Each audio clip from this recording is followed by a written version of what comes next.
The announcement echoed across the terminal before I even realized it was my flight they were calling. Final boarding, Fort Lauderdale. The words bounced off the glass walls and vanished into the hum of the crowd. Around me, families moved like waves, voices overlapping in 100 languages, the rhythm of wheels clattering over tile, the scent of perfume, coffee, and airport air that never really smelled clean. I stood there in the middle of it all, holding my purse like it was the only thing keeping me from falling apart. Miguel was standing a few steps ahead with Harper. She was impossible to miss. Perfect hair, designer sunglasses, that bright yellow dress that seemed to demand attention even under the white light of the terminal. She turned toward me just as I tried to catch up. I was still fumbling with the printed itinerary in my hand, the one Miguel had emailed me the night before.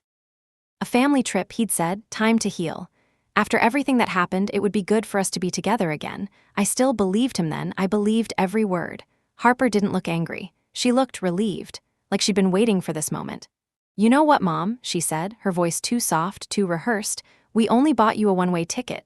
You'll figure it out." She said it with that polite smile she wore whenever she wanted to sound kind while twisting the knife. I remember blinking at her, certain I had heard wrong. One way, I laughed a little, a sound too small, too brittle.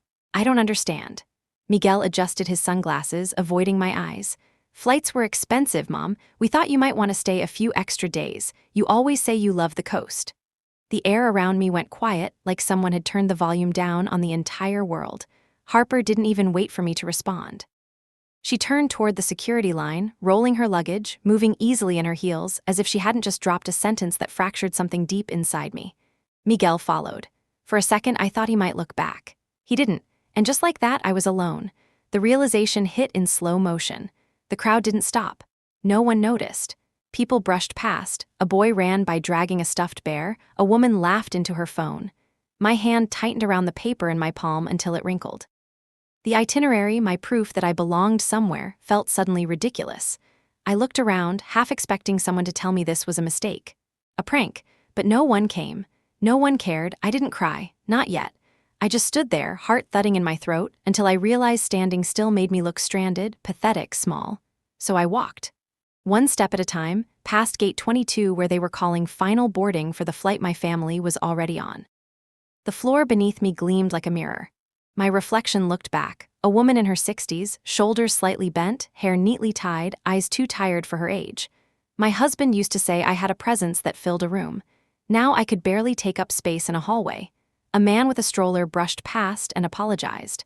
I smiled automatically, the way you do when you want people to think you're fine. My throat burned. The truth was, I didn't even know where to go. I had no ticket home, no suitcase, not even my favorite book that I'd packed the night before. Harper had insisted on checking the bags together. "We'll handle it, Mom, just relax." I'd believed her. Now my things were gone too. I walked to a bench near the window and sat down. Planes drifted across the sky outside, rising and falling in the distance like metal birds that still knew their direction. Mine had just taken off. I pressed my hands together, fingers trembling, trying to ground myself. The sound of boarding calls, the echo of laughter, the smell of coffee, it all blurred. My chest hurt, not from fear but from something heavier. The kind of ache that comes when you realize you've been written out of your own family story. They had called it a family trip, a healing getaway. That was the phrase Harper used with her sympathetic voice and soft eyes. "You've been through so much," she told me. "You need this."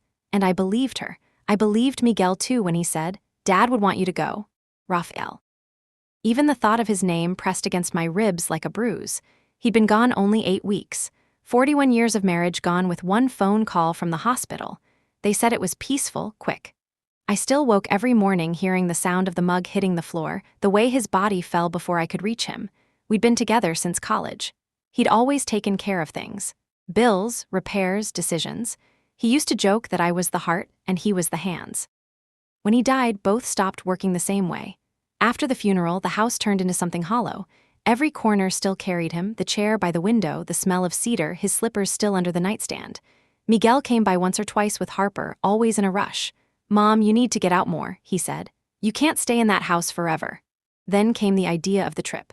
"Florida for spring," Harper said brightly. "The kids will love it and you'll get some sun." I'd nodded, eager to please, desperate to feel included. When she mentioned everyone contributing, I offered to sell something, just to help. I chose Raphael's gold watch, the one he'd worn every day for 30 years. The man at the pawn shop gave me less than it was worth. I didn't care. I just wanted to be part of whatever family still existed. I used the money to pitch in for the flights. I hadn't realized I was paying for my own exile. Now, sitting on that bench, the memory twisted in my chest like a blade. The overhead speakers crackled. Another boarding call. Another reminder that the world was moving forward while I was left behind. I opened my purse, needing something to hold on to. Inside, tucked next to a small bottle of lotion and a packet of tissues, was an old envelope. I hadn't looked at it in years. The paper had softened from age, the ink slightly faded. On the front, written in Raphael's neat handwriting, Jordan Ray's attorney at law, I traced the name with my thumb. Jordan had been Raphael's friend, the one who handled our will years ago. I remembered Raphael's voice saying, "If anything ever happens, call Jordan. He'll know what to do." At the time, I'd brushed it off as another one of his careful precautions. He was always preparing for what-ifs. But now, sitting alone in an airport with nowhere to go, I finally understood what he meant. I exhaled slowly, the breath shaky but real. Maybe this wasn't just a cruel accident. Maybe it was something else, a moment forcing me to see what had been true for a long time, that I had no place left in their world. But maybe, just maybe, I could build my own. I picked up the envelope, looked at the address, memorized it. Then I stood again. My knees ached, but I didn't care. I walked toward the exit. Each step felt heavier and clearer at once. The automatic doors opened, letting in a rush of humid Miami air. It wrapped around me like a dare. Outside, taxis lined up along the curb. I walked to one, opened the door, and slid inside. The driver looked at me through the mirror, waiting for a destination. My voice came out steady, even. Downtown, Jefferson Street, Monroe and Ray's law office. As the car pulled away from the curb, I didn't look back. Not at the gates, not at the sky, not at the place where they had left me. The envelope rested in my lap, light and powerful all at once. I thought of Raphael's smile, of the way he used to say, "You always find your way, Carino." Maybe he'd been right. The city lights began to blur past the window. For the first time since the funeral, I wasn't afraid of what came next. A one-way ticket, I thought. Fine, let it be one way. Because maybe this time, I wasn't the one being sent away. Maybe I was the one finally leaving. The taxi smelled faintly of pine and fried food, the kind of mix that clings to old cars and long nights. The driver kept the radio low, some soft Spanish song humming through static. I didn't ask him to turn it down. I liked the sound. It reminded me of being young, when Raphael and I used to dance barefoot in the kitchen, turning up the volume just enough to drown out the world. Now the rhythm played against the quiet between us. My hands rested on my lap, the envelope a small weight that seemed to pulse with every turn of the wheels. Streetlights streaked across the window, cutting my reflection into pieces. The driver glanced at me through the mirror. "You visiting family, Senora?" he asked. I smiled, though it barely reached my eyes. "Something like that." He nodded, satisfied, and focused back on the road. Outside, the city moved in fragments, neon signs, billboards, the glow of gas stations. Miami had always been loud, alive. Tonight it felt distant, as if it belonged to someone else. I leaned my head against the glass and closed my eyes. For a moment, I saw the house again, the one Miguel had grown up in. The front porch with the uneven step Raphael always promised to fix. The garden I'd spent years tending, where the rosemary still grew wild. I saw myself in the kitchen that morning, folding clothes into the suitcase I'd never see again. My favorite sweater, the one Raphael said made me look calm even when I was. I packed it carefully, not knowing it would never leave the trunk of their car. Harper had stood at the door watching me. "Don't worry about anything, Mom," she'd said. "We'll handle the details." She was good at handling things. Money, decisions, people. Especially people. The memory made my stomach twist, but I refused to cry. I'd done enough of that in the weeks after Raphael died. The kind of crying that shakes the body until you forget you have won. The kind that leaves you staring at the wall, waiting for silence to turn into peace. But peace never comes when it's handed to you by someone who doesn't mean it. The car slowed to a stop at a red light. Across the intersection, a family was laughing outside a restaurant. The father lifted a child onto his shoulders. The mother threw her head back, eyes bright. For a moment, I couldn't look away. I remembered what it felt like to be that kind of family, before ambition and resentment turned love into something transactional. The driver spoke again. "You okay, Senora?" I nodded. "Yes, just thinking." He didn't press further. When the light turned green, he drove on. The law office wasn't far. A simple brick building on Jefferson Street, 3 stories tall, with white letters above the door that read Monroe and Ray's. It looked exactly the same as the last time I'd been here, years ago, when Raphael and I had walked in hand to sign our will. He'd been full of jokes that day. "We'll live another 40 years, but just in case," he'd told Jordan. I remembered how the lawyer had laughed. "You two are the kind of couple that makes this job hard," he'd said. "You make forever sound easy." I swallowed hard as the taxi stopped by the curb. I paid the driver, thanked him, and stepped into the humid air.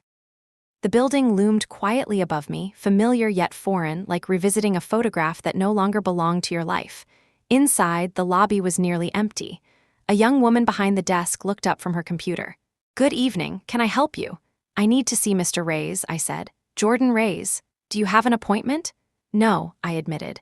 "But tell him it's Alessandra Chavez. He'll remember me." She hesitated for a moment, then picked up the phone. Her voice was polite but cautious, the way people speak when they don't know if the story will end in gratitude or tears. After a brief exchange, she nodded. "You can go right in. End of the hall, first door on the left." I thanked her and walked down the corridor.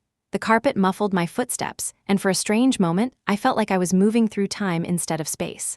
My heart thudded quietly, but not from fear, from something closer to anticipation. The office door was slightly ajar. Jordan looked up from his desk as I entered, surprise flickering across his face before softening into recognition. "Alessandra," he said, standing to greet me.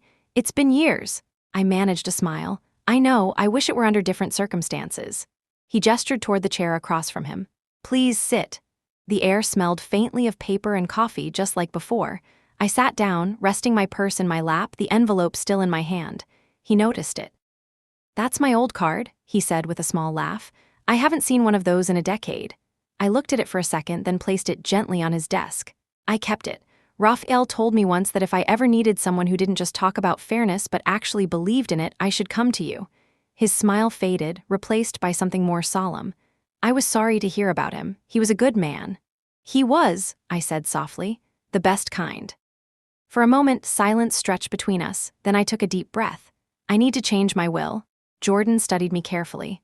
"All right," he said slowly. "Do you want to talk about what happened?" I met his eyes. "They left me at the airport." He didn't look confused. Lawyers rarely do. They just wait, giving you the space to fill the silence. "My son, his wife.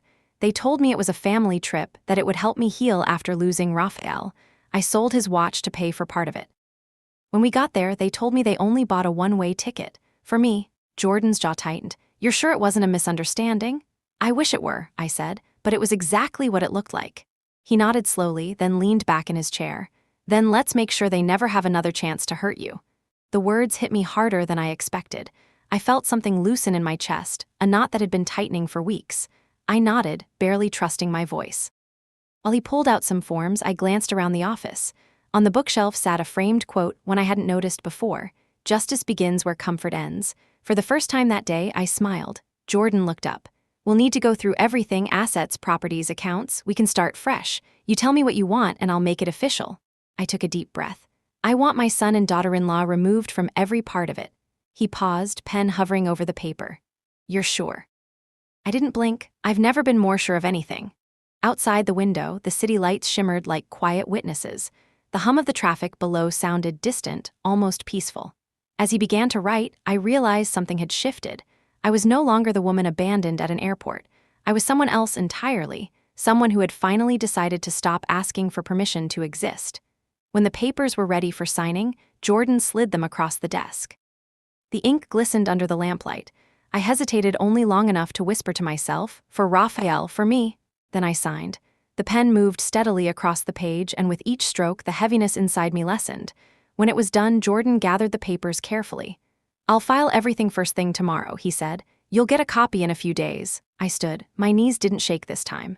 "Thank you," I said. "Anytime," he replied. "And Alessandra?" "Yes," he smiled faintly. "You did the right thing." As I stepped out into the night, the air felt different. Not softer, but clearer, like the world had rearranged itself just slightly to make room for me again. I looked up at the sky. A plane flew overhead, its lights blinking as it disappeared into the clouds. I imagined Miguel and Harper somewhere up there, sipping their drinks, posting their photos, thinking they had left me behind.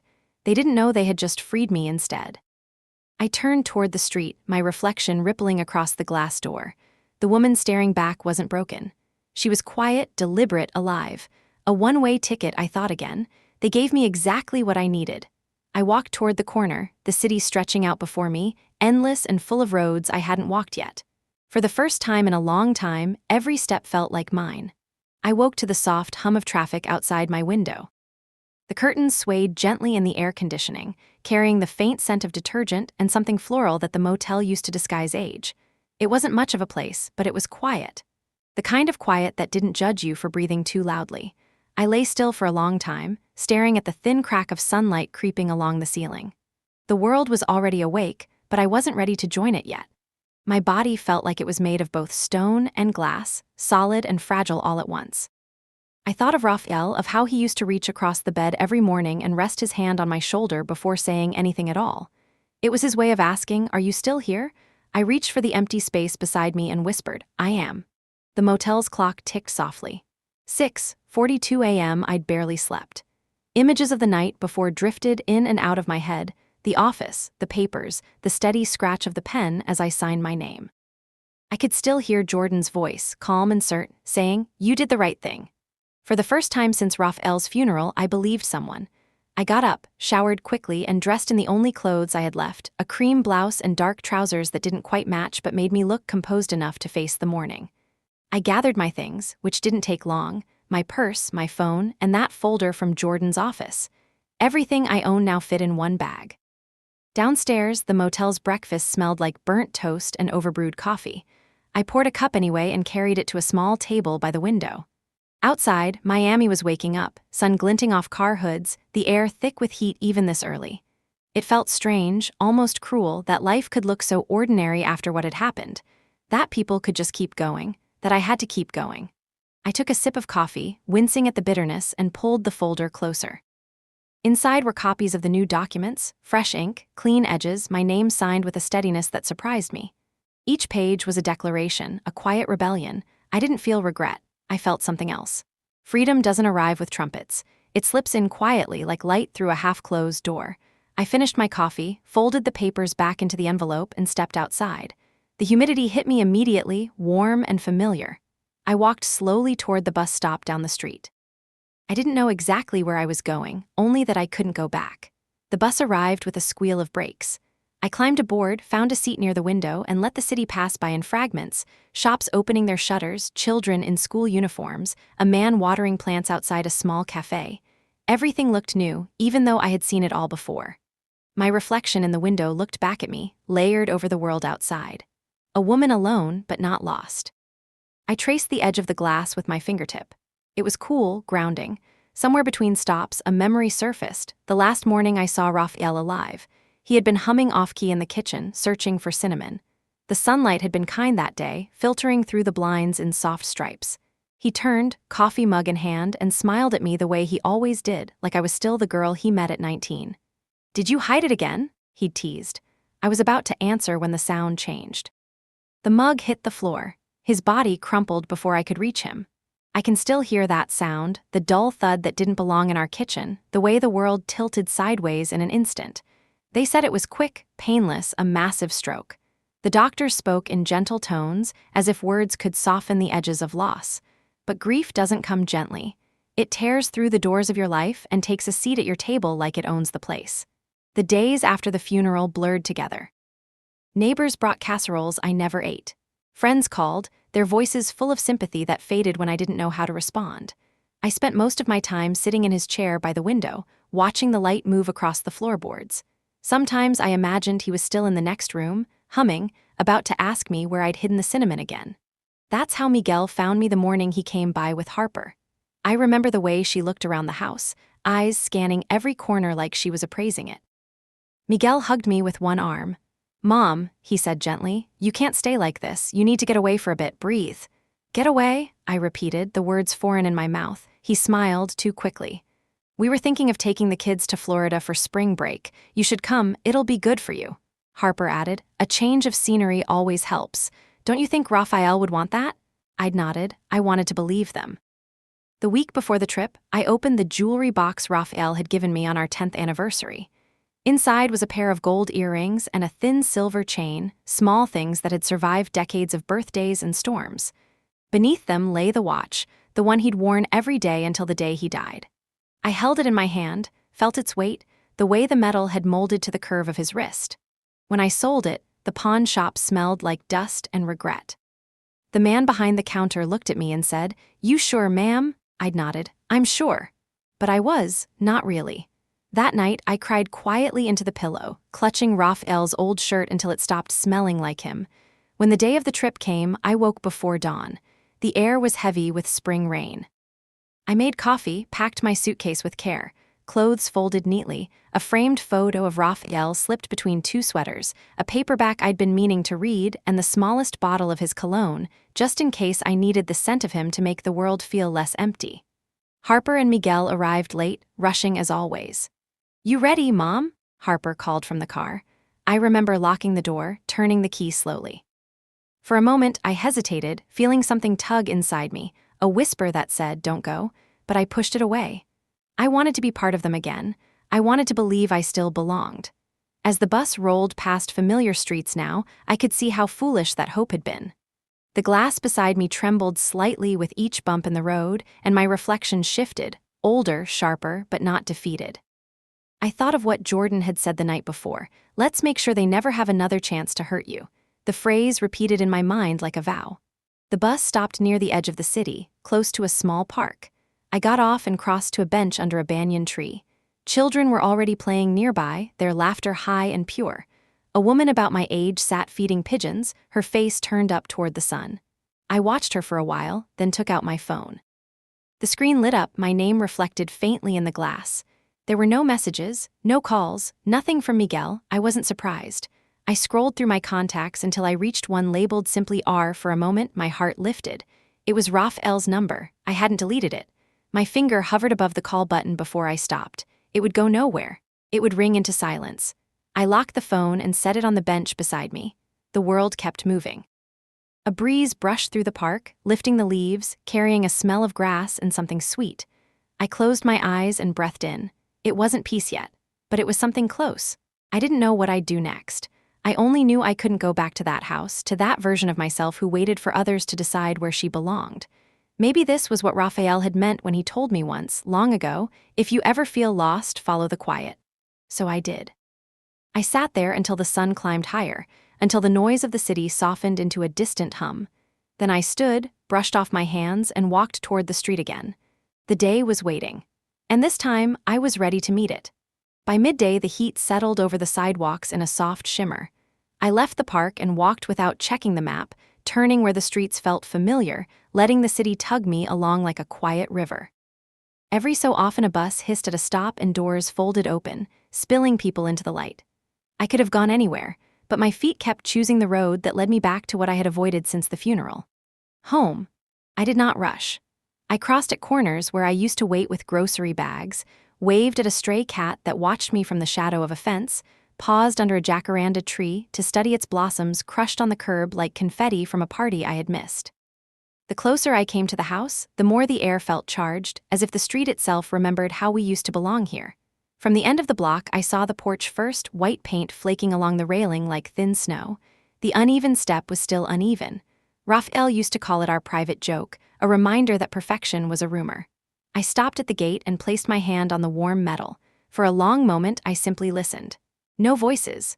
No dishwasher. No low hum of the radio Raphael always left on in the kitchen. Stillness met me like a careful host. The spare key was where we had always kept it, under the chipped terracotta pot with the faint outline of a handprint Miguel made in kindergarten. I picked it up and let the imprint dust my palm. It fit my hand more than is now. I pressed the key into the lock and turned. The door sighed, and the house let me in. The smell hit me first. Cedar and lemongrass cleaner and something older that belonged to the wood itself. I stood in the entryway and let my eyes adjust to the softer light. The hallway mirror caught my reflection and held it. A woman with tired eyes and a new steadiness. I nodded at her like we were meeting for the first time. In the kitchen, the mug that had shattered on that terrible morning was gone, but I still saw the ghost of it on the tile. I ran my hand along the counter and felt the tiny chips in the stone where we used to roll out dough for empanadas. In the living room, the chair by the window waited without impatience. I did not sit. I walked to the bookshelf and traced the spines of titles that remembered our conversations better than I did. On the third shelf, a thin leather notebook leaned behind a line of poetry books. I pulled it free and felt the weight of it settle in my hands. Raphael kept notes for everything. Lists of repairs, quotes he liked, measurements for half-finished projects, a record of recipes he never followed exactly. The first pages were just that. Then midway through the book I found an envelope paper clipped to a page with dates and a brief line in his handwriting. If anything ever happens, talk to Jordan. Be firm. You know what we discussed. My breath caught. I did not need the memory to be sharp to know what he meant. He had seen around corners more times than I wanted to admit. He had trusted me to turn when the road shifted. I slid the note back into the envelope and tucked it inside my purse. The house seemed to stand a little taller after that, as if it approved. I opened drawers and moved slowly through rooms, selecting only what felt like it carried a living pulse. The scarf Raphael bought me in Cartagena, the blue one that smelled faintly of sea salt if I pretended hard enough. The wedding album that had survived a roof leak because he had sealed its edges with tape and hope. A watercolor he had started and never finished, just a wash of sky and the hint of a horizon. In our bedroom, I opened the closet and stared at the line of shirts that would never be worn again. I pressed my face into one and waited for the scent that was more memory than air. I did not wear grief like a coat the way I had in those first weeks. It moved through me like weather. It came and went and came again. I folded one shirt carefully and placed it on the bed with the album and the scarf. That would be enough. Too many objects and the past would drag me by the ankles. Too few and I would pretend I had never loved. On the dresser sat the small wooden box Raphael kept on the top right corner, a habit so steady I can see his hand reaching for it in my mind. Inside lay a fountain pen, a pocket knife, 3 foreign coins, and a stack of index cards wrapped in a rubber band. I lifted them gently. The top card held a single sentence. Plan with a clear head, not a heavy heart. Beneath it, a name and a number that I already knew. Jordan. Another card listed banks, account nicknames, a tiny star next to the ones he wanted me to double-check someday. I did not cry. I felt as if someone had placed a palm between my shoulder blades and said, "Walk on." I gathered the few things I had chosen and carried them to the kitchen table. A sheet of printer paper weighted near the edge like it had been left there for this exact purpose. I sat and wrote a note in my neatest handwriting. Do not call. Do not ask. I am exactly where I want to be. I signed my name and folded the page once, pressing the crease with my thumb so it would hold its shape, the way I intended to hold mine. Before I left, I walked into the garden. The rosemary had taken over one corner and the lemon tree leaned toward the fence as if trying to greet the neighbor's bougainvillea. The garden had always been the loudest part of the house, buzzing and blooming and insisting on life. I knelt and pinched a sprig of rosemary between my fingers. The scent rose fast, green and bright. I held it to my nose and remembered the last dinner we cooked together, the way Raphael salted the potatoes too early and grinned when I scolded him. I placed the sprig on the windowsill and stood. My phone vibrated in my pocket. For a splinter of a second, my heart leaped, ridiculous creature that it is. The screen showed an appointment reminder for something I had no intention of attending anymore, a luncheon I had said yes to in another life. I deleted it and opened my email. Nothing from Miguel. Not a question. Not an apology. The absence did not surprise me. It clarified the edge of my resolve like water over glass. On my way out, I paused in the hallway and looked at the family photos arranged with careful symmetry. School pictures, birthdays, a trip to the Keys where Miguel had learned to swim and refused to come out of the water until his lips turned blue. I took none of them. They belonged to the story I was no longer willing to live for them. I lowered one frame and dusted the corner with my sleeve, a small act of respect for what had been true once. At the door, I hesitated and listened again. Silence met me, warm now instead of cold. I locked the door and slipped the key back under the pot where it had always slept. I placed the folded note on the kitchen counter through the mail slot with a careful push, pictured it landing next to the fruit bowl. It would be found when it needed to be found, not sooner. The afternoon had grown thick. Cicadas sang in the trees. On the sidewalk, Mrs. Alvarez from 3 houses down waved from her porch, her fan fluttering like a small bird in her hand. I walked over. She was the kind of neighbor who remembered birthdays and disliked gossip, but always knew the truth before it reached anyone else.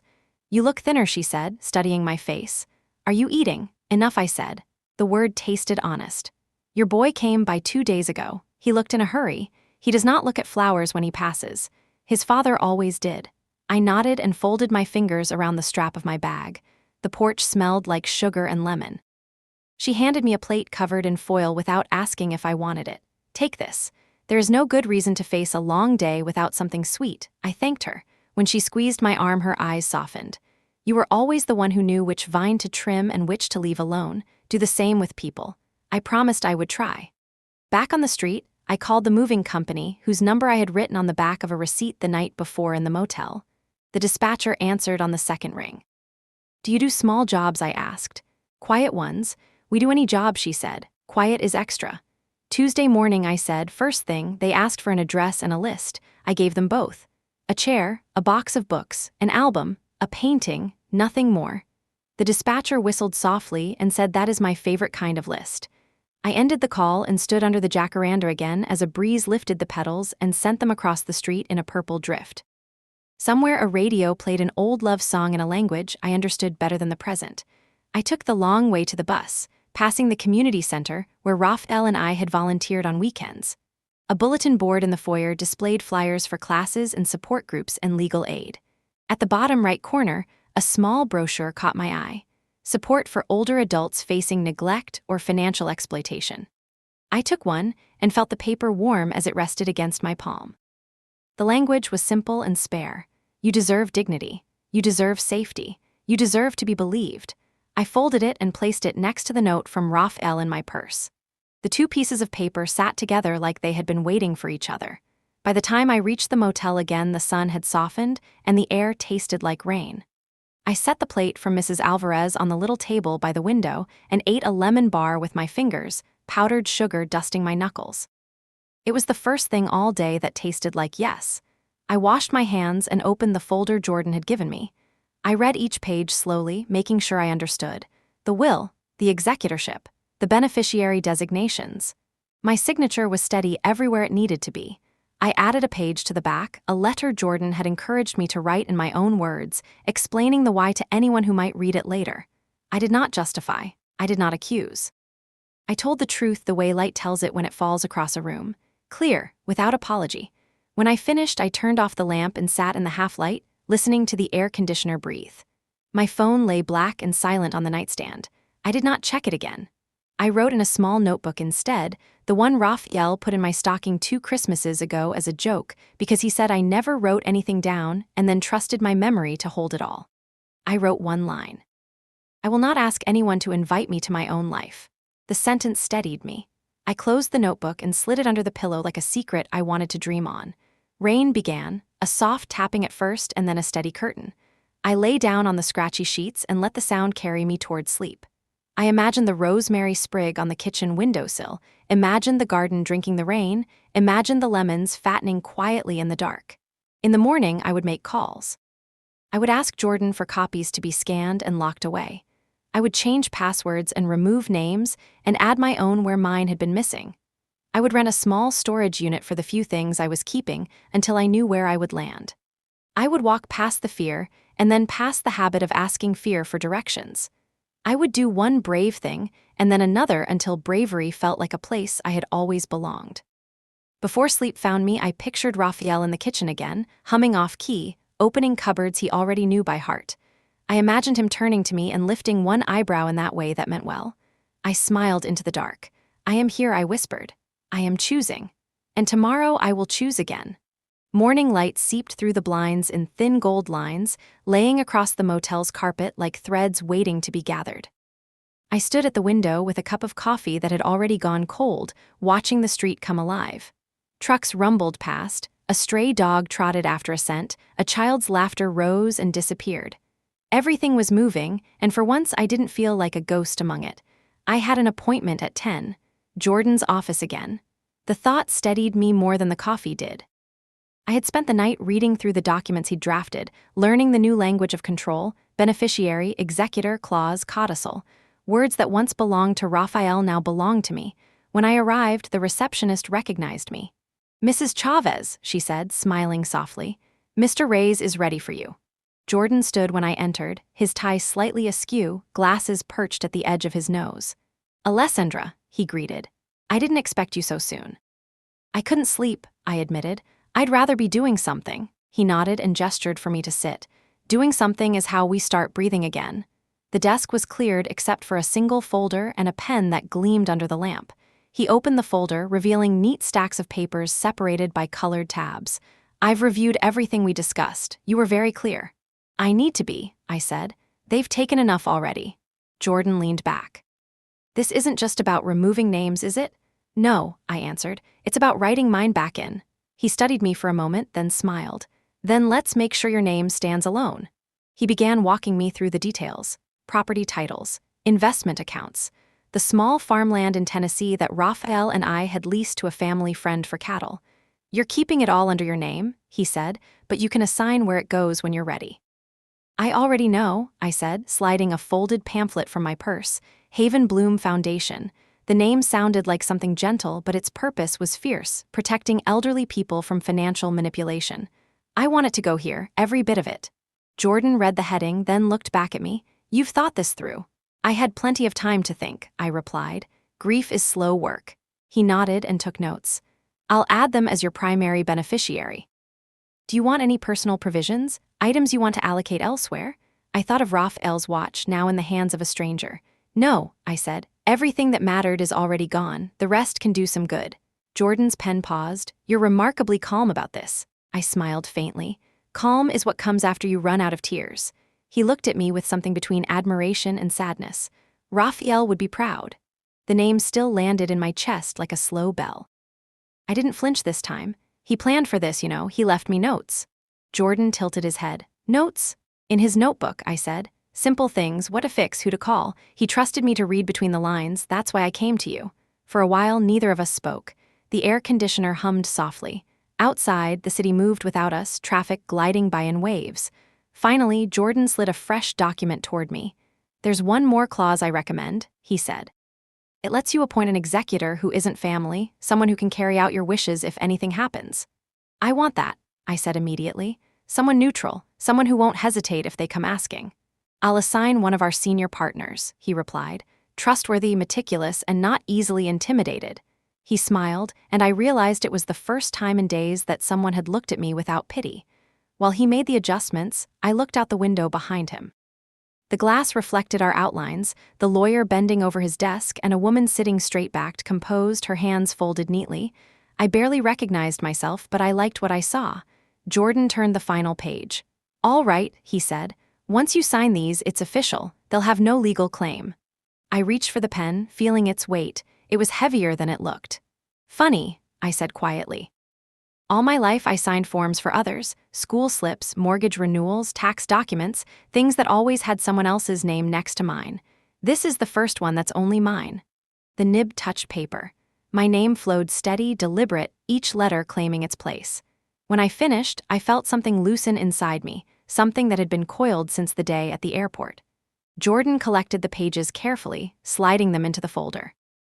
I'll have certified copies for you by next week, he said. Do you want them sent here or somewhere else? Nowhere near them, I said. Mail it to your office and keep the originals locked. If anyone comes asking, you tell them it's handled. He nodded. I'll take care of it. I stood, smoothing the crease of my blouse. My voice came out softer. You know, Jordan, they think they left me with nothing. He looked up. And did they? No, I said. They left me with myself. He smiled, and for a heartbeat the world felt balanced again. When I stepped outside, the sunlight caught the edges of the buildings and painted everything in gold. I walked slowly, the folder pressed against my chest. The city noise rolled over me, car horns, laughter, the bark of a vendor calling out breakfast orders. It was ordinary, chaotic, and somehow beautiful. A gust of wind lifted a piece of paper from the sidewalk, swirling it through the air until it landed at my feet. It was a travel brochure, bright colors, a beach, the words "Find your escape." I looked at it for a moment, then smiled and kept walking. Escape wasn't what I wanted anymore. I wanted direction. At the corner, I stopped to let a bus pass. In its reflection, I saw the woman from the window again, hair slightly out of place, lines etched by time, eyes clear.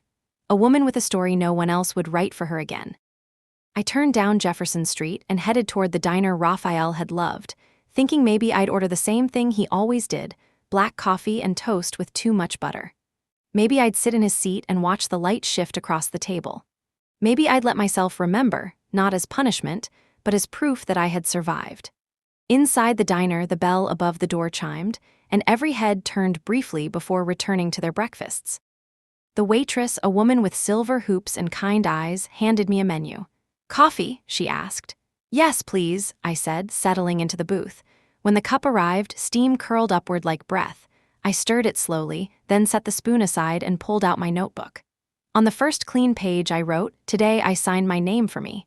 The words looked ordinary in ink, but they felt enormous. I tore the page out, folded it once, and tucked it inside my purse next to Raphael's note and the Haven Bloom pamphlet. 3 pieces of paper, 3 directions of my life. Outside, a bus hissed to a stop. Somewhere beyond the glass, new plans were already beginning to move. I sipped the coffee, bitter and hot, and thought, let them think I was left behind. Because the truth was, I had already started walking ahead. By the time I left the diner, the sun was high and sharp, glinting off car roofs and glass windows until everything seemed made of light. The air was thick with heat and the smell of engine oil. I walked without hurry, letting the sound of the street fill the spaces where fear used to live. Each step felt deliberate. Each breath reminded me that I had already survived the worst part. The law office was only a few blocks away, but I didn't go back immediately. Instead, I turned into a small alley lined with murals, color everywhere, scenes of people dancing, of fishermen pulling nets, of women holding baskets of fruit as bright as lanterns. The paint was chipped in places, sunburned and faded, but the images still sang. I stood there for a long time, tracing the lines with my eyes. I realized I wanted to live like that, weathered but still radiant, a surface that told stories without apology. A memory stirred. Years ago, when Miguel was still in school, Raphael had brought home a blank canvas and told him to paint something. Miguel was maybe 10, full of energy and easy laughter. He had dipped his brush in every color, creating chaos that somehow worked. When he was done, he looked up and said, "It's our family. We don't match, but we belong together." Raphael had laughed and kissed my temple. That painting had hung in the hallway for years until Harper decided it did fit the aesthetic. She'd taken it down and replaced it with a framed photograph from a resort trip. I never said anything then, but standing in front of those murals now, I wished I had. Silence had been my biggest mistake. I kept walking until the heat began to press on my shoulders. Near the corner, I stopped at a florist. Buckets of flowers lined the doorway, roses, lilies, marigolds. The scent washed over me, too sweet, almost dizzying. The woman behind the counter looked up from trimming stems. "Something for someone special? For someone who used to be," I said. She smiled knowingly. "Then marigolds, they remember the souls." I bought a small bunch, wrapped in brown paper, and carried them back toward the bus stop. I didn't know where I was going yet, but the flowers felt like a promise I owed myself to keep. On the bus, I sat near the back, holding the bouquet on my lap. The city moved outside the window, shifting sunlight, street vendors, children running after pigeons. At one stop, an elderly man climbed aboard, gripping a worn leather bag. He smiled as he sat beside me. "Pretty flowers," he said. "For my husband," I replied softly. "Lucky man," he said, eyes kind. I nodded. He was. We rode in silence after that, the kind that didn't need to be filled. When he got off, he tipped his hat to me and said, "Take care of yourself, Senora." The bus continued. Somewhere between downtown and Coral Gate, I decided to visit Raphael's grave. It wasn't a plan, just a direction that felt right. The cemetery lay on the edge of the city, quiet and green, the kind of place where the world seemed to exhale. I walked the path between rows of marble, the marigolds bright against my arm. His stone was simple, just as he'd wanted. Rafael Chavez, 1957-2024. A man of music, light, and loyalty. I knelt and brushed away the fallen leaves. The air smelled of wet earth and cut grass. "I changed the will," I said softly. "I hope you'd understand." A breeze moved through the trees, lifting the ends of my hair. I took that as yes. I placed the marigolds at the base of the stone and rested my hand on the cool marble. "They left me, at the airport. Can you believe that?" I let out a small laugh that cracked halfway through. "You always said I needed to stop pretending everything was fine. Maybe this was the only way to learn." I stayed there for a long while, speaking in whispers that dissolved into the wind. When I stood, I felt lighter. Not healed, but awake. Back on the main road, I stopped at a corner cafe and ordered water. The waitress asked if I wanted ice, and I said no. I wanted to taste the heat. On the wall beside my table hung a photograph of the ocean. The horizon stretched so far it looked like it might never end. I stared at it until I realized I was smiling. In the afternoon, I returned to Jordan's office to finalize the documents. He greeted me with a nod.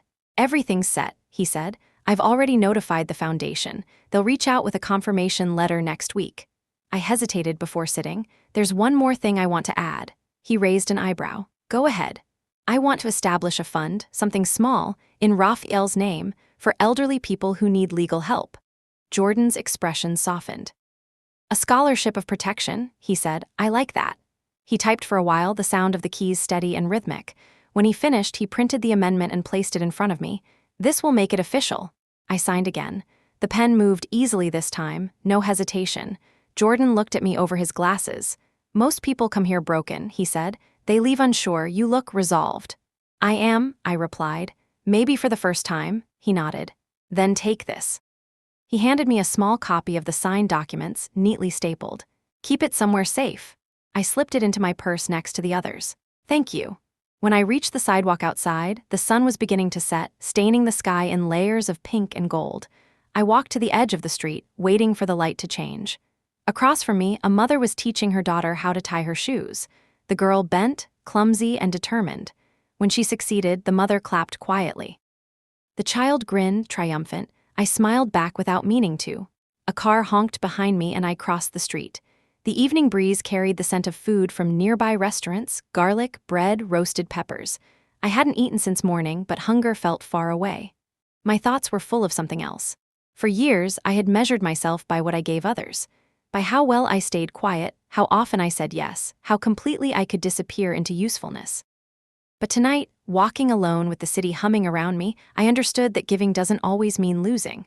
Sometimes it means letting go so completely that what's left can finally breathe. At a bookstore near the corner, I stopped and went inside. It was cool and smelled of paper and cedar polish. I wandered the aisles until I found a small leather journal, plain and unlined. I bought it without thinking, paid in cash, and slipped it into my bag. Outside, twilight had settled. Streetlights flickered on one by one. The world felt paused between what had ended and what had not yet begun. I stood there under the glow of the lamppost, opened the new journal, and wrote the first line. Day 1 of my own story. The ink spread slightly on the page, imperfect but sure. I looked up at the sky, deep blue now, streaked with orange, and whispered to Raphael, to myself, to no one at all, "I'm rewriting everything."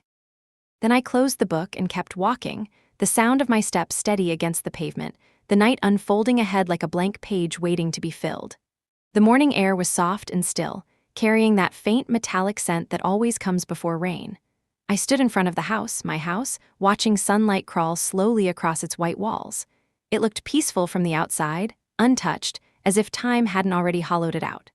The curtains Raphael hung years ago still framed the windows. A ceramic wind chime moved gently under the porch eaves, its low clinking like a whisper trying to get my attention. The moving truck was parked by the curb. The men inside it moved with quiet efficiency, lifting boxes, securing straps, speaking in short sentences that floated and disappeared in the air. I had called them 2 days ago from the motel, told them exactly what to take and what to leave. "Just a few items," I said. "It won't take long." One of them, a tall man with gray hair, stepped down and gave me a polite nod. "You sure you don't want the bigger furniture, ma'am?" I shook my head. "No, just the list I gave you." He shrugged, not arguing. Some clients leave with everything they own, others with almost nothing. I supposed I was the second kind. Inside, the house felt different now. Quieter but not sad, the walls no longer held their breath. I could hear the sound of footsteps and tape being torn, the low creak of the floorboards that had memorized every movement we'd ever made. I walked from room to room, touching the edges of things that would stay behind. The sofa Raphael refused to replace even when the fabric started to fade. The bookshelf Miguel built in high school, uneven but still standing. The kitchen table that had seen everything: birthdays, arguments, apologies that came too late. On the counter lay the note I had written days ago, the one I'd slipped through the mail slot. Someone had found it and placed it neatly beside a bowl of lemons. The handwriting looked foreign now, more certain than I remembered being. "Do not call. Do not ask. I am exactly where I want to be."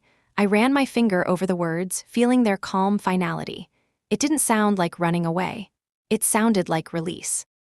The movers began carrying the first items out. A single armchair, its leather cracked but still soft where Raphael used to sit. I watched them secure it inside the truck and realized I could still smell the faint trace of his aftershave on it. I let them take it anyway. Some memories are better kept in motion. As they worked, I packed a small box for myself, things that had no place in storage. My wedding ring, which I'd stopped wearing but couldn't throw away. The small pocket Bible my mother had given me when I left home at 19. A stack of old letters from Raphael that I couldn't yet read without crying. I placed them gently on top, as if layering fragile glass. When everything was ready, the gray-haired mover handed me the inventory form. "You can check this later," he said. "We'll store it all until you tell us where it's going next." "Thank you," I said. He looked at me for a moment. "Leaving, never easy," he said, "but sometimes it's the only way to keep what matters." I nodded. "You're right." After the truck left, the street felt strangely wide. The echo of the engine faded until all that was left was the rustle of palm fronds and the sound of a distant lawn mower. I stood on the porch and took one last look at the house. Every corner of it carried a ghost version of us. I could almost see Raphael stepping out with a cup of coffee, Miguel chasing the neighbor's dog, Harper waving from the driveway in the early days when her smile was still genuine. But ghosts lose their power when you stop feeding them. I took out the key, the one I'd used thousands of times without thinking. I held it tight, the metal warm against my palm. Then I placed it back under the terracotta pot by the door, the way we used to leave it for friends. The act felt symbolic, like giving the house permission to belong to someone else. It started to drizzle. The first drops fell on the steps, darkening the wood. I didn't move. Let the rain come, I thought. Let it wash away the last traces of who I was here. When the clouds opened wider, I walked down the path toward the street. My shoes soaked quickly, but it didn't bother me. The air smelled of wet earth and freedom. I reached the corner and turned, not looking back. Behind me, the house blurred into gray and gold, swallowed by the rain. I walked until the neighborhood shifted into something unfamiliar, new storefronts, a cafe with plants spilling out of its doorway, a mural of hands releasing birds into the sky. I stopped there, catching my breath, and realized I was smiling. Inside the cafe, it was warm and smelled of cinnamon. I ordered tea and sat by the window, dripping slightly but not caring. The young man behind the counter brought my drink and asked if I wanted sugar. "No, thank you," I said. "I'm learning to like things as they are." He laughed softly, probably not understanding, but the words felt right. I took out my notebook again and flipped past yesterday's entry.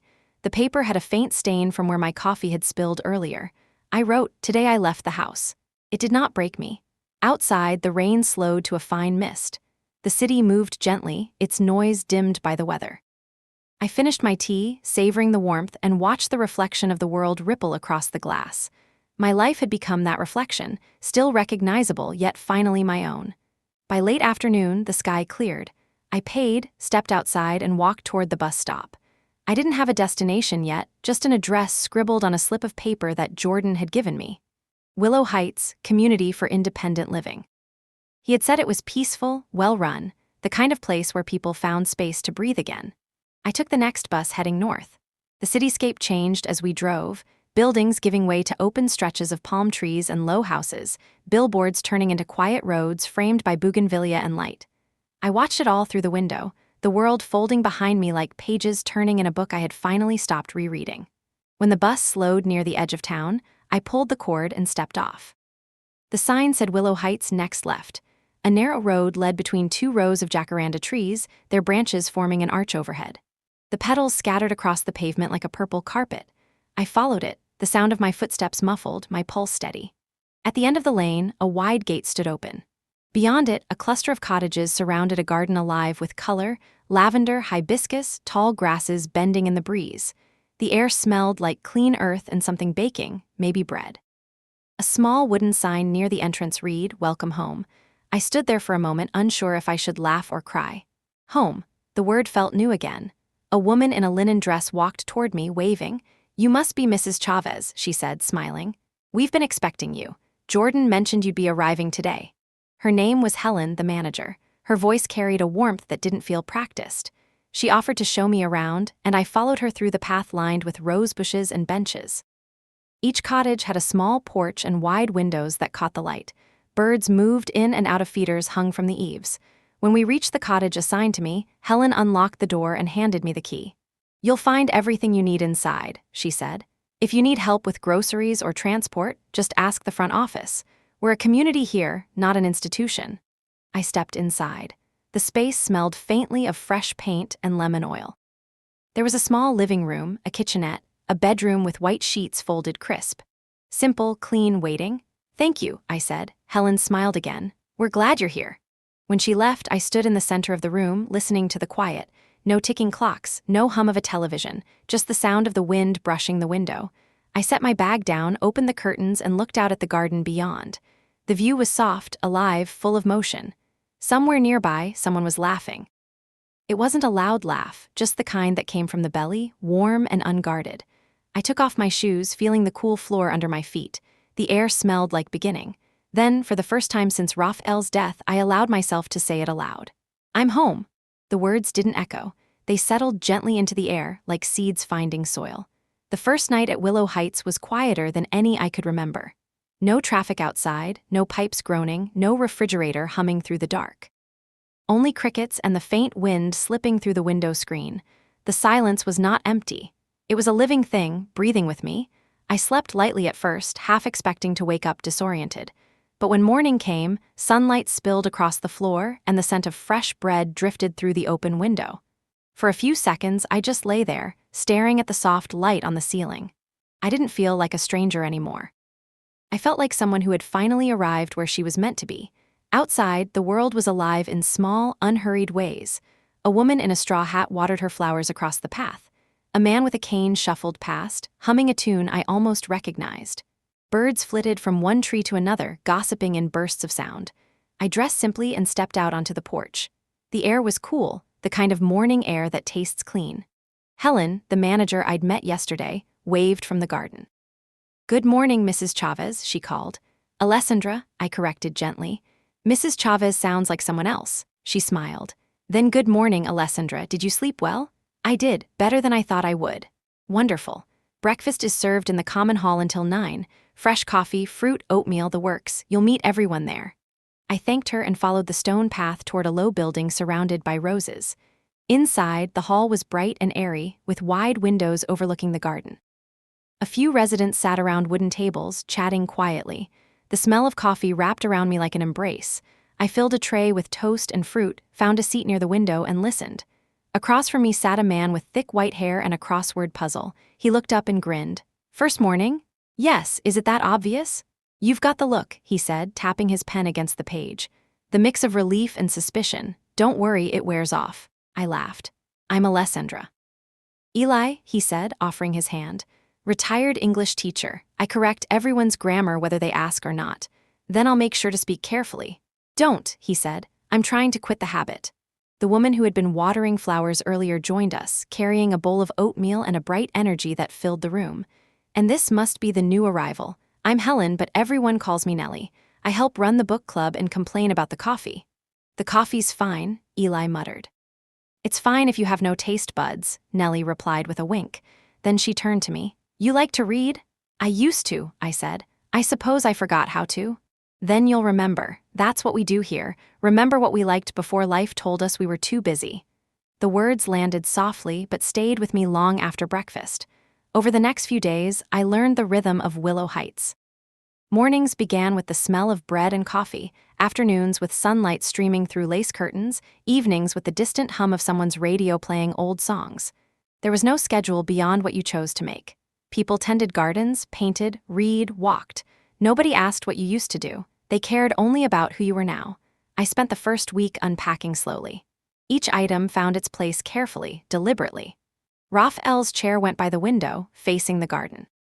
The painting he had never finished hung above it. I set the rosemary sprig from my old kitchen in a glass jar, its green fading but still fragrant. It made the cottage smell faintly of memory. Sometimes, when the light hit the room just right, I caught my reflection in the window and barely recognized her. Not because she looked different, but because she didn't look afraid. One afternoon, as I was sitting on the porch reading, Helen appeared with a clipboard. "We're starting a small art group on Thursdays," she said. "A few of us paint or sketch in the courtyard. No experience needed, you should come." I hesitated. "I'm not sure I remember how." "Perfect," she said. "The ones who think they don't remember are always the best." So I went. The first session felt strange at first, too quiet, too gentle. The sound of brushes dipping into water, the rustle of paper. But then something loosened in me. I painted the sky. Not as it was, but as I remembered it, soft, endless, full of light. the same horizon Raphael had started in his unfinished painting. When Helen passed behind me, she stopped and placed a hand on my shoulder. "That's beautiful," she said. I smiled. "It's not done. It doesn't have to be." We painted until the shadows stretched long across the courtyard. When I walked back to my cottage that evening, the air smelled of rain again, but this time it didn't feel heavy. It felt alive. Later that night, I sat by the window with a cup of tea. The garden shimmered under the moonlight. Somewhere nearby, a guitar played softly, its melody winding through the air like a lullaby. I thought of Raphael. I thought of the house I'd left behind, the note on the counter, the life I'd finally stepped out of. And for the first time, I didn't ache for it. I opened my notebook and wrote, "It's strange how peace doesn't feel like what I imagined. It doesn't shout. It whispers." The words stayed on the page, small but certain. The next morning, when I went to breakfast, Nellie handed me a folded flyer. "We're hosting a small fundraiser next month," she said. "Proceeds go to a charity that helps older people who have been taken advantage of. You should come." I froze for a moment, recognizing the logo immediately, Haven Bloom Foundation, the same name I'd written into my will. "They're wonderful people," Nellie continued. "A few of us donate when we can. You'd like them." I nodded, my chest tightening with something close to awe. "Yes," I said softly. "I think I already do." Nellie smiled. "Good, then you'll fit right in here." That night, I sat again by the window, looking out at the garden glowing under the porch lights. The rosemary sprig had begun to dry, curling inward, its scent stronger than before. I leaned back in the chair and whispered into the quiet, "You'd like it here, Raphael." I imagined him laughing softly, approving. Then, as the crickets sang, I realized the truth that had been waiting to surface all along. I hadn't just left the house. I had left the version of myself who believed home could only exist inside someone else's love. Now, it existed in every quiet choice I made for myself, in every morning light, in every breath that didn't need permission.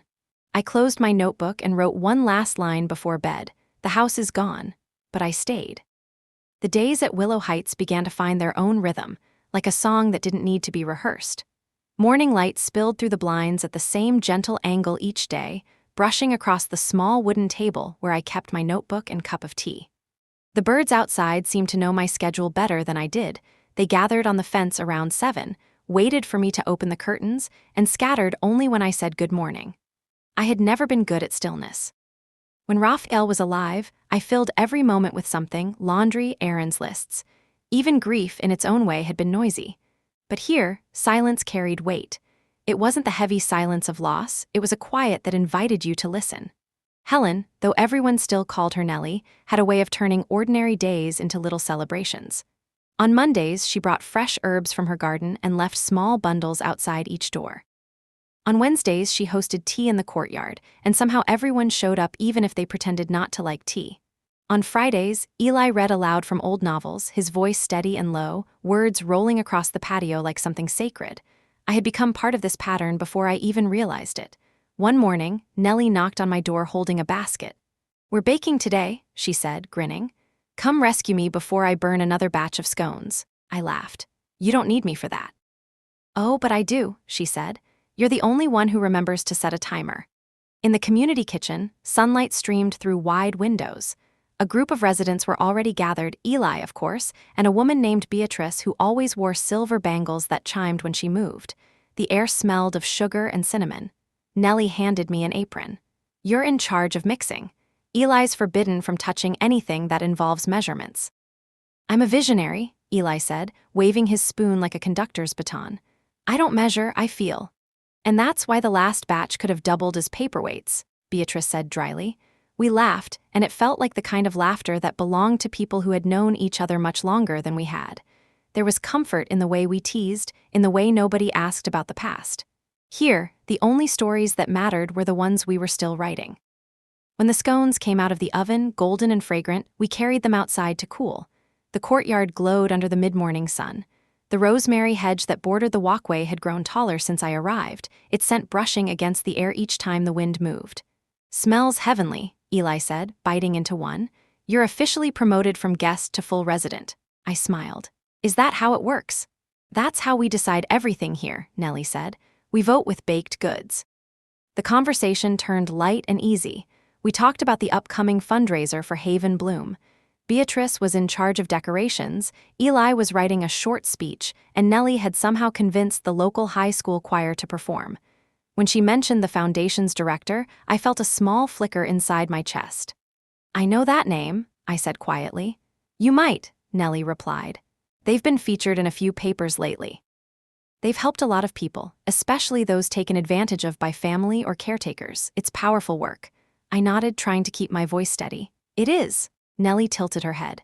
"You should come to the event. I think you'd find it meaningful." "I will," I said, and I meant it. Later that afternoon, after everyone had drifted off to nap or read, I stayed behind in the courtyard. The world felt still again, full but not crowded. Bees hovered lazily over the lavender. Somewhere nearby, wind chimes sang a quiet tune. I sat down on one of the benches and opened my notebook. The page from last night stared back at me. The house is gone, but I stayed. I wrote beneath it, "Staying isn't the same as being stuck.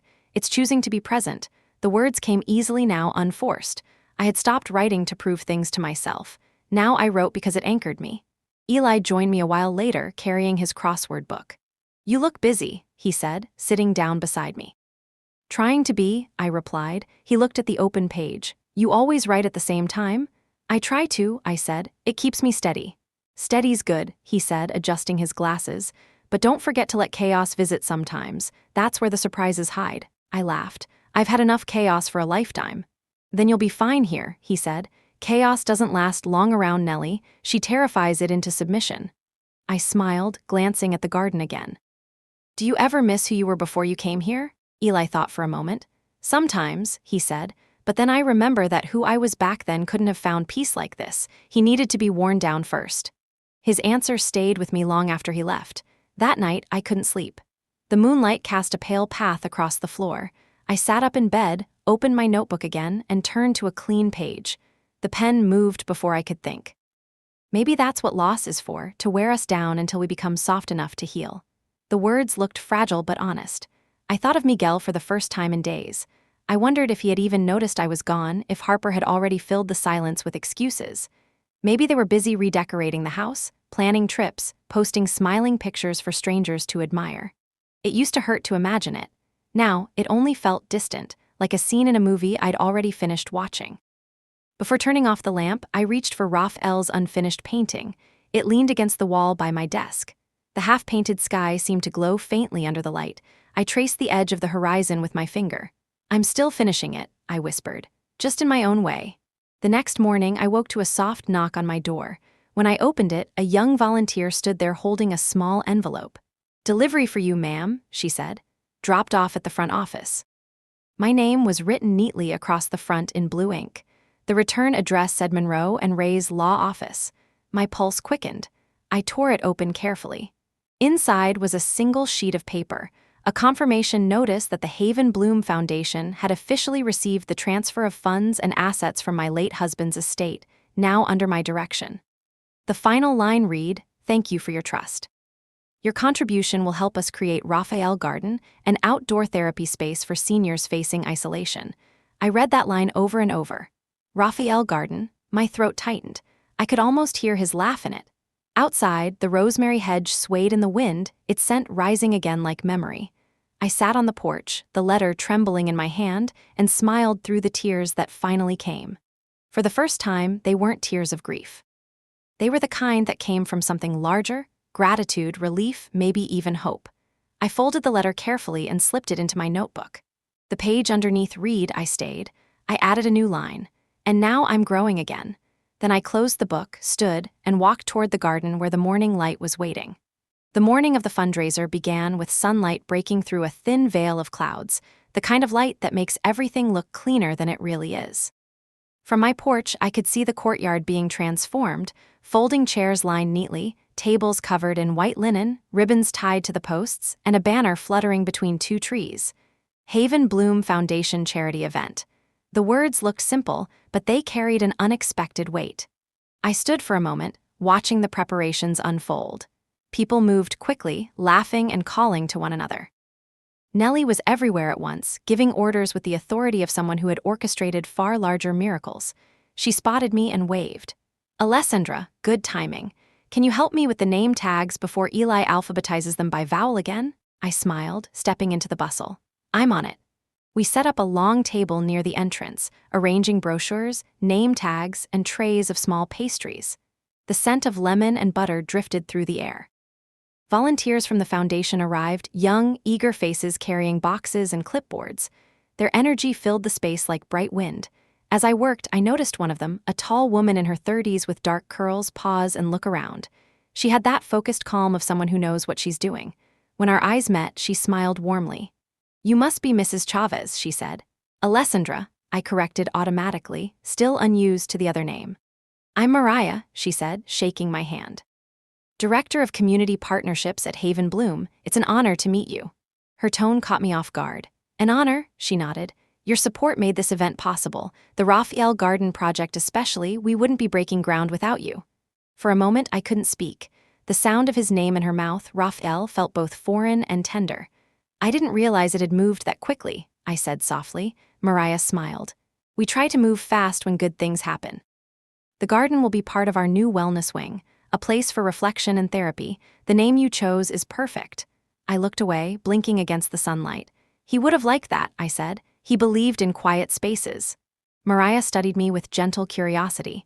"If you're comfortable, we'd love for you to say a few words today, just something small, about why you chose to give." "Oh, I don't," I started, but she raised a hand. "No pressure, just think about it.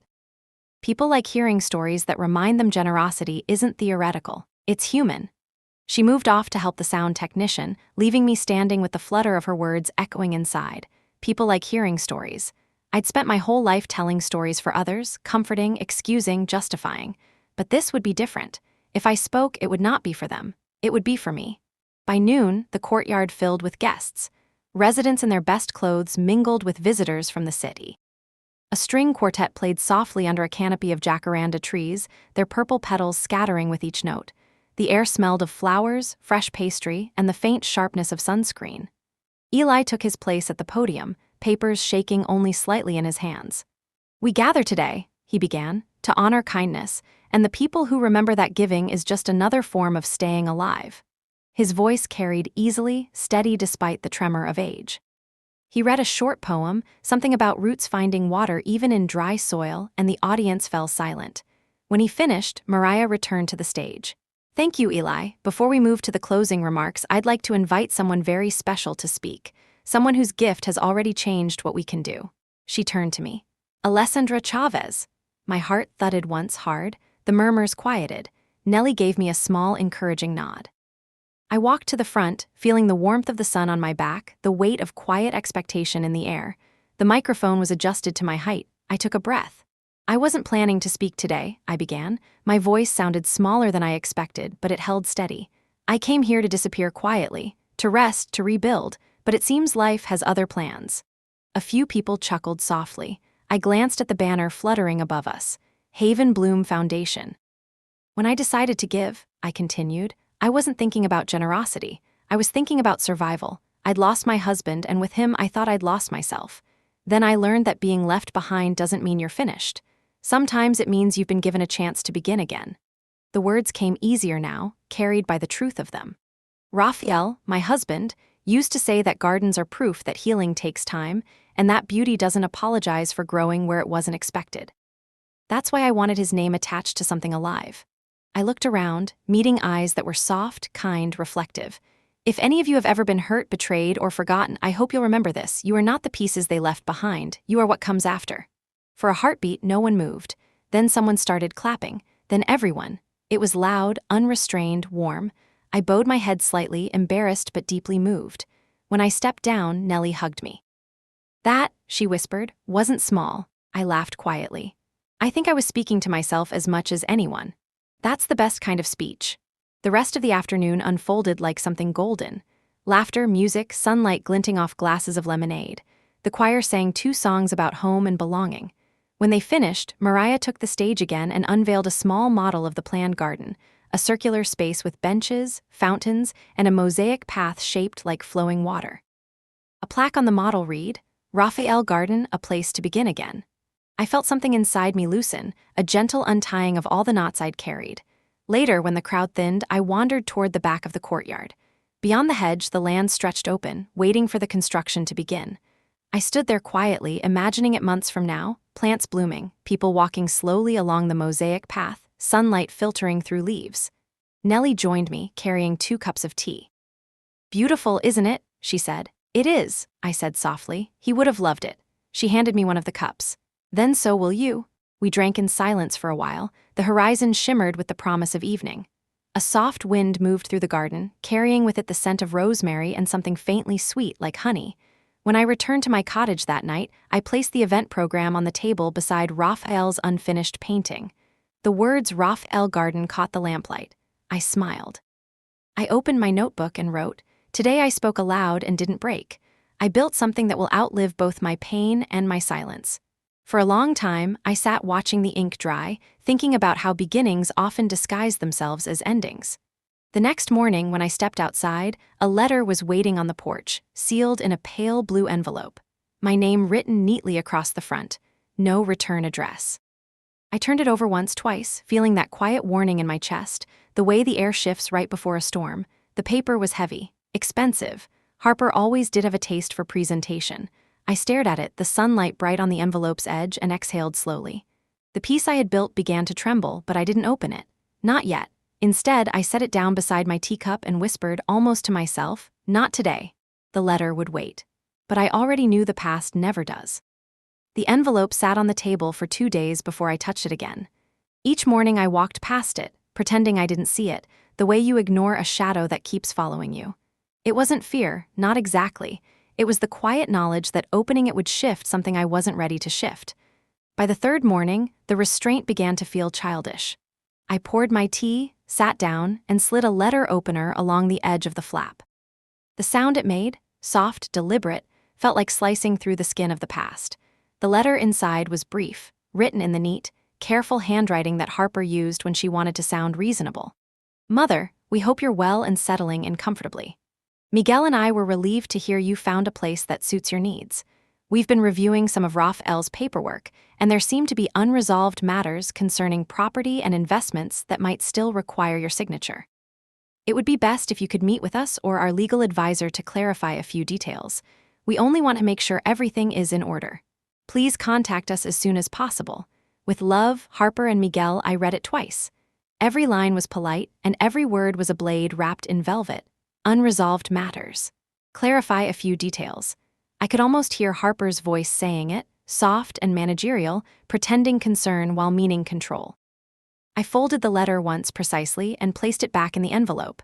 Then I went outside. The garden was quiet, washed in the pale gold of early morning. Nellie was pruning roses by the gate. She looked up when she saw me. "You're up early," she said. "Couldn't sleep," I replied. "Something on your mind?" "Nothing I can't handle." She studied me, then nodded. "Well, that's good enough for me." I smiled, grateful she didn't press. Some things lose their meaning when explained. After breakfast, I went into town and found a small print shop. The man behind the counter wore thick glasses and smelled faintly of ink and coffee. "I need to scan a letter and send it as a PDF, I said. He nodded. "Easy enough." I watched the machine feed the paper through, its soft whirring steady and patient. When he handed me the digital copy, I forwarded it to Jordan Reyes with a short note. "Received this from Harper and Miguel. Please review and advise before I respond." I hit send. The weight in my chest loosened slightly. Back at Willow Heights, life carried on as usual. Nellie organized a gardening workshop, Eli argued about Shakespeare with Beatrice, and someone's radio played old Italian songs that made the air smell like memory. But beneath the surface, I could feel a quiet current building. That afternoon, my phone buzzed. Jordan's name appeared. "Alessandra," he said when I answered, his voice calm but sharper than usual. "I read the letter. They're trying to reopen the estate." "I assumed as much," I said. "They're claiming there are discrepancies in the asset transfer, that you might not have been fully aware of the implications when you signed the codicil." I almost laughed. "So they're implying I didn't understand my own will?" "Essentially, yes." "Then they're welcome to try," I said. Jordan hesitated. "They'll likely push harder. I've seen this before, families who realize too late that generosity doesn't work in their favor. You should be prepared for confrontation." "I am."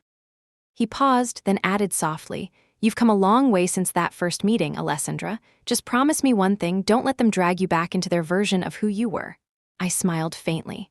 "That version's gone, Jordan." After I hung up, I sat on the porch for a long while, listening to the steady buzz of summer insects. The envelope still sat inside on the table, but now it looked harmless, like a snake that had already been defanged. That night, I couldn't sleep again.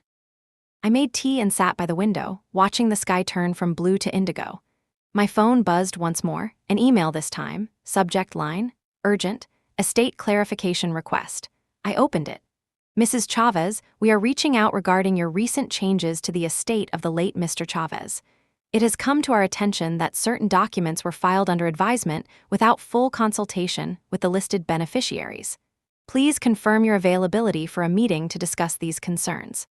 Failure to respond may result in legal escalation.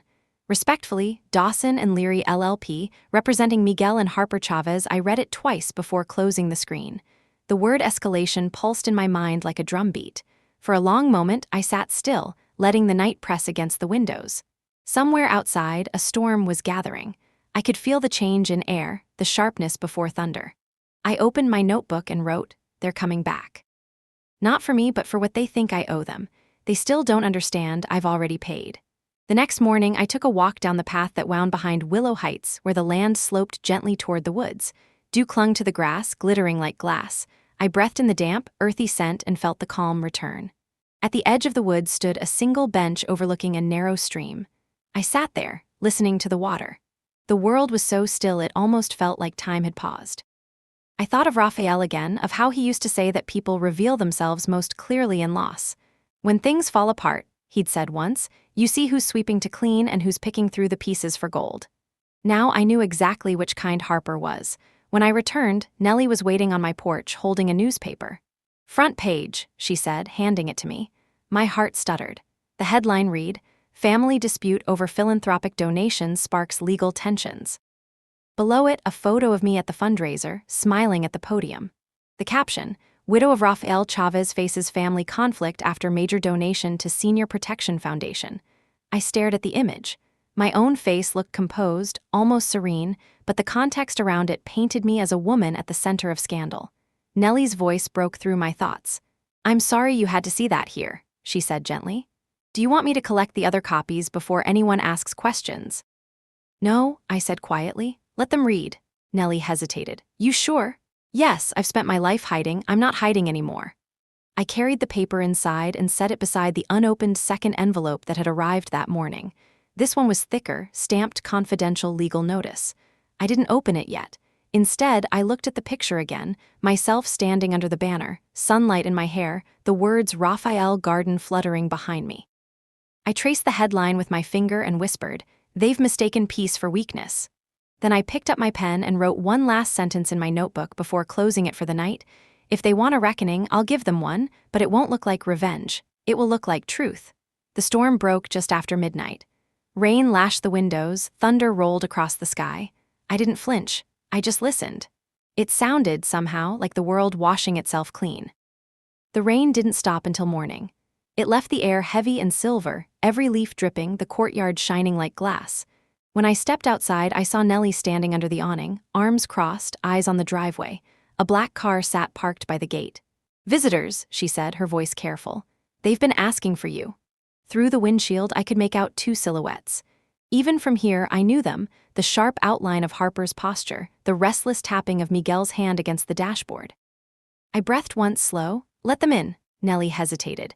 "You don't have to, Alessandra. You can ask them to leave." "I know," I said, "but running makes people think they're right."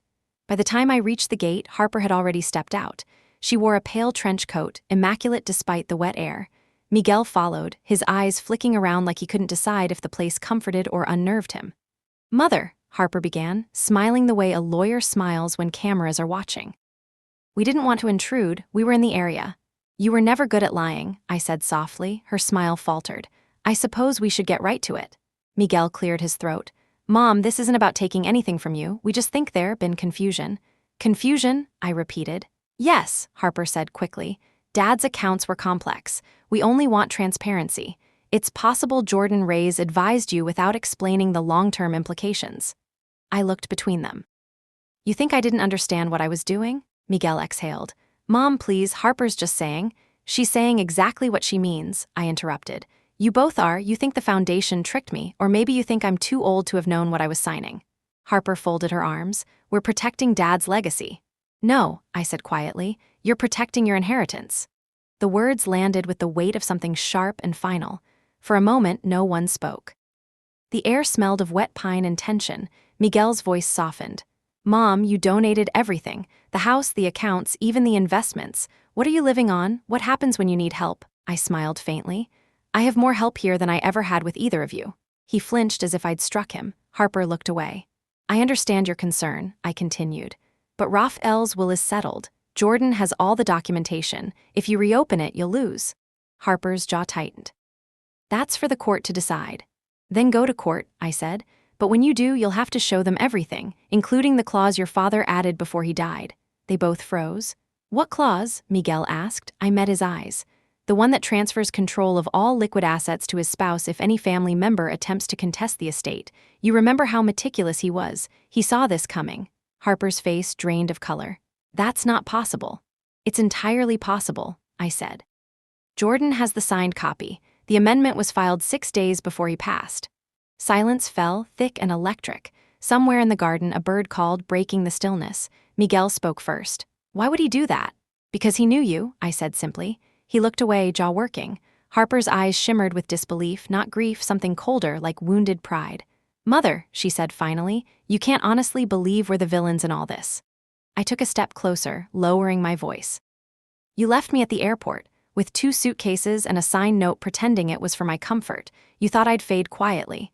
Tell me, Harper, what do you call people who abandon someone who loved them? Her lips trembled, but she didn't speak.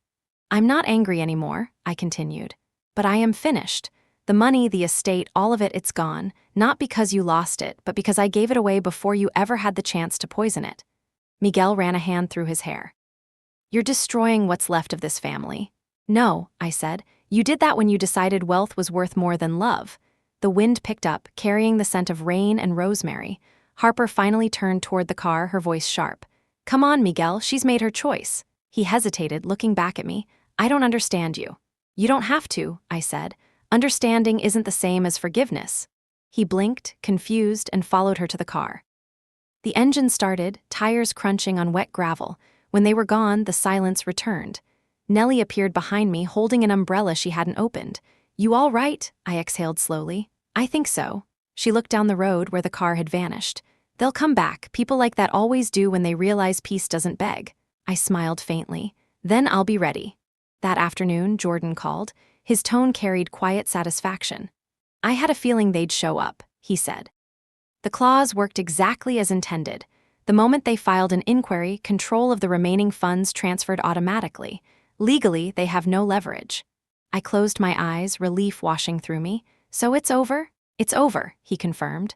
The story might make noise for a few weeks, but noise fades. What doesn't fade is the foundation you've built. You did good, Alessandra. When the call ended, I stood at the window, watching light break through the clouds. The air after rain always smelled like possibility. I thought of Raphael again, not as the man I lost, but as the one who trusted me enough to finish the story he started. He had known our children too well, known me even better. The hidden clause wasn't an act of control. It was a quiet gift, a shield forged from foresight and love. As evening fell, I walked to the bench by the stream. The world shimmered with water and light, every sound amplified by the stillness. I sat and opened my notebook one last time for the day. They came for what they thought was theirs, but what they never understood is that I stopped belonging to them long before they left me. Raphael gave me freedom disguised as inheritance. I gave it away disguised as loss. Maybe that's what love is when it grows up. It stops needing to be kept. A soft breeze lifted the edge of the page. I closed the book and looked toward the sky. The sun dipped low, turning the wet trees to gold. Behind me, I heard Nellie's voice calling from the courtyard. Dinner's ready. Don't make me send Eli to fetch you again, I laughed, wiping my eyes before turning back. Coming? As I walked toward the cottages, the scent of baked bread and rosemary filled the air. The laughter of the residents drifted through the garden. Life, messy, beautiful, unguarded, waited at the end of the path. And for the first time in years, I didn't feel like I was walking away from something. I was walking toward it. By the time spring arrived, the construction noise had become part of the rhythm of Willow Heights. Hammers in the morning, the hum of saws in the afternoon, the chatter of volunteers as they planted, painted, measured.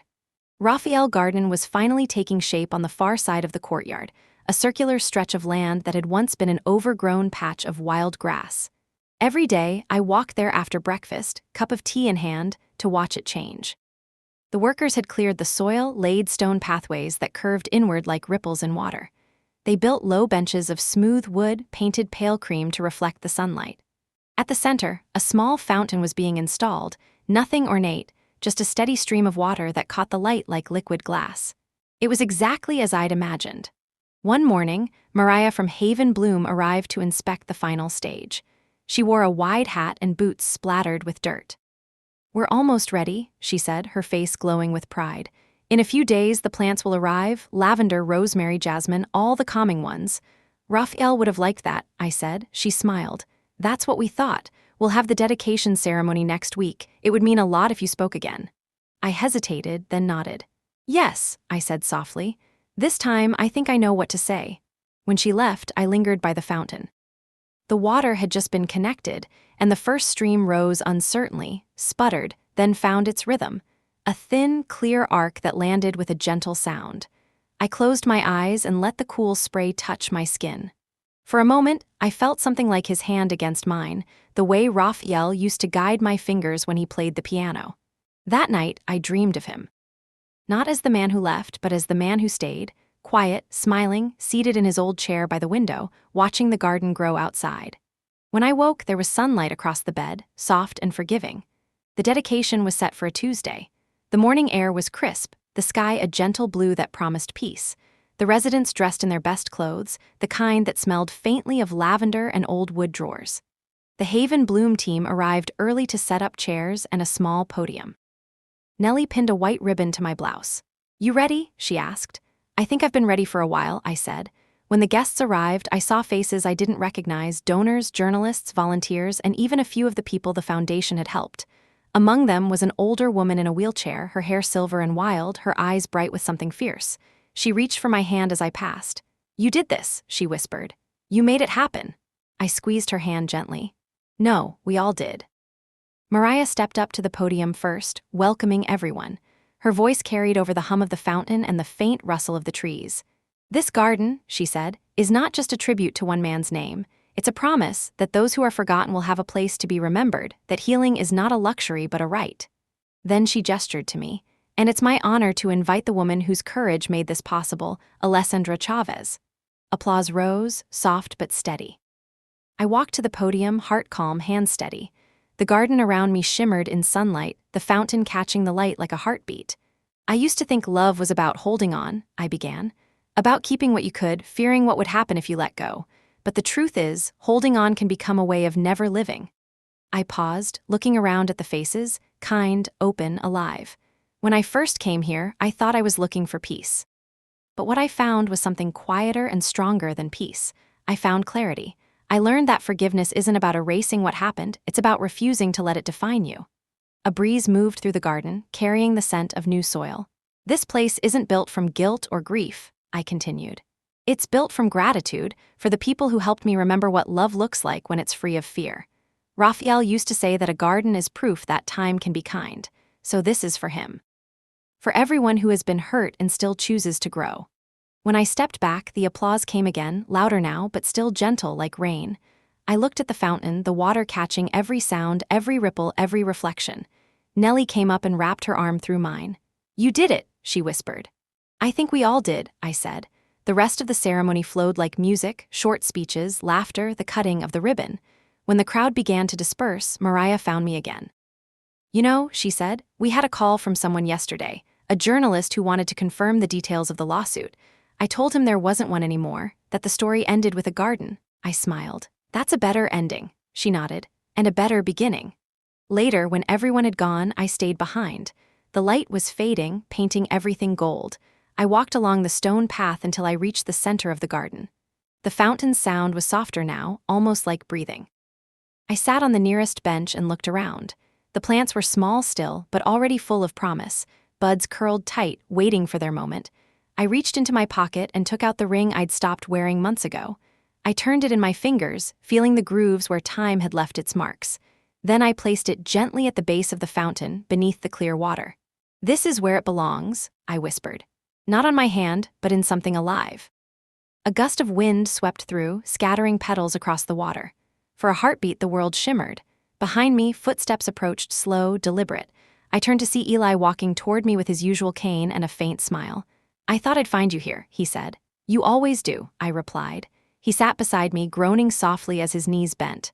"You know," he said, "when I first met you, you looked like a person halfway erased. And now you look like someone rewritten."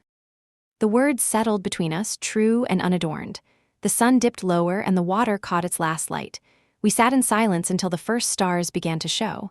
The air grew cooler, scented with lavender and soil. Somewhere nearby, a night bird called. I stood at last, brushing the dust from my skirt. "Come on," I said. "Nellie will send a search party if we're late again." Eli laughed. "Let her. We've earned the right to keep the world waiting a little." As we walked back toward the cottages, I glanced once more over my shoulder. The fountain gleamed faintly under the growing dusk, and for a moment I thought I saw Raphael sitting on the far bench, head tilted, smiling that quiet smile that always meant he was proud of me. Then he was gone, and only the water remained, steady, patient, alive. When I reached my porch, I opened my notebook and wrote the final words I didn't know I'd been waiting for. Love doesn't end. It changes shape, like light through glass. I am not who I was when this began. I am who remained and who grew. I closed the book, feeling the faint hum of the world around me, the sound of laughter from the hall, the scent of bread cooling, the whisper of wind through the rosemary hedge. Everything ordinary, everything sacred. And for the first time, I didn't think of it as an ending. It was, unmistakably, a beginning. The days after the ceremony felt different, lighter, as if the air itself had learned how to breathe again. The workers were gone, the banners had been taken down, and Raphael Garden now stood quietly on its own, like a heart that no longer needed a pulse to be alive. Every morning I walked there barefoot, the stones still cool from night, the scent of jasmine thick and sweet. The plants had begun to take root quickly. Lavender bloomed first, its color soft as dusk. Rosemary followed, and then white jasmine, weaving through the trellis in quiet triumph. I would sit on the same bench each day, watching sunlight ripple across the fountain's surface. The ring I'd left beneath the water glimmered faintly whenever the wind stirred the stream. It looked less like an object now and more like a part of the garden, something surrendered that had found new purpose. I started sketching again. Small things at first, the curve of a petal, the way light hit the water, the folds of the gardener's gloves left on the grass. My hands had grown steadier than I expected. Sometimes Eli joined me, reading aloud while I drew, his voice blending with the hum of bees. Other times Nellie brought tea and pretended not to stare at my sketches before saying, "You know, you could teach a class." "I'm not a teacher," I always replied. "Neither am I," she said, "but people still listen when I talk too much." It was the kind of peace that didn't ask questions, the kind I never thought I'd have again. One afternoon, a courier arrived at the front office with a small envelope addressed to me. No return address again, just my name, written in a precise, familiar hand. For a heartbeat, I thought it might be Harper or Miguel, one last attempt to reopen the wound. But the handwriting was Harper. It was neater, older. Jordan Ray's. I opened it slowly, walking toward the garden without realizing it. Inside was a single folded letter on heavy paper. "Dear Alessandra, I wasn't sure if I should send this, but there's something I believe you deserve to know." When Raphael met with me to make the final changes to his will, he left an additional envelope. He instructed that it be delivered only when the estate was settled, and you had, in his words, learned to breathe without apology. I kept it in my desk until now. Inside this letter is a copy of his words, written by hand. I'm including them exactly as he left them. Your friend, Jordan. My hands trembled as I unfolded the second sheet. Raphael's handwriting curved across the page, confident, familiar, unhurried. Alessandra, if you're reading this, it means you've done what I knew you would, turned loss into something living. I didn't tell you about the clause because I didn't want to burden you with defense. I wanted to gift you a choice. For years you protected everyone but yourself. This time, I wanted to protect you. I know you forgave me for the silences I left between us, even when I didn't deserve it. I also know you'll find your way through this world with or without me. I've never doubted that. Promise me one thing: when the garden is finished, you'll plant something of your own. Not mine, not ours. Yours. Love, always. Or I didn't realize I was crying until the ink began to blur under my fingers. The tears weren't sorrow this time. They were a soft unraveling, a release. I sat at the edge of the fountain and looked at the letter for a long time. Around me, the garden moved with quiet life, the hum of insects, the sound of distant laughter from the cottages, the water's steady rhythm. He had known everything. The clause, the timing, even my stubborn silence. He had written not just a will, but a map. By evening, I had decided what to do. I went to the tool shed by the garden and found a trowel. Near the base of the fountain, beside where his ring shimmered, I dug a small patch of soil. Then, from the pocket of my sweater, I took out a single seed. It was from the rosemary plant I'd brought with me when I first arrived, the one that had dried but refused to die, its scent still alive in the brittle leaves. I pressed it gently into the soil, covering it with earth. "This one's mine," I whispered. "Not for memory, for becoming." The sun had already dipped low, painting the sky in strokes of amber and violet. I sat until dusk melted into night, until the fountain lights came on, soft and golden, casting ripples across the garden walls. Later in my cottage, I placed Raphael's letter beside my notebook. The pages of the notebook were almost full now, lines of thought, fragments of days, pieces of me stitched back together. On the last page, I began to write, "The garden is done. The fight is done. What remains is the quiet between heartbeats, the part of life that asks for nothing and gives everything. I have built a home that doesn't depend on forgiveness. I have become my own inheritance." I stopped for a moment, listening. Somewhere outside, Eli's radio played faintly, old jazz, something lazy and kind. I could hear Nellie laughing with someone in the hallway, the sound of ordinary happiness. I smiled. Then I wrote the final line. "When I leave this world, I hope they don't remember me for what I lost, but for what I planted." I closed the notebook, slipped Raphael's letter inside its cover, and set it on the nightstand. The window was open, and the scent of the garden drifted in rosemary, jasmine, the faintest trace of rain. The night was alive with sound, yet perfectly calm. And for the first time in my life, I didn't feel like someone who had survived. I felt like someone who had begun.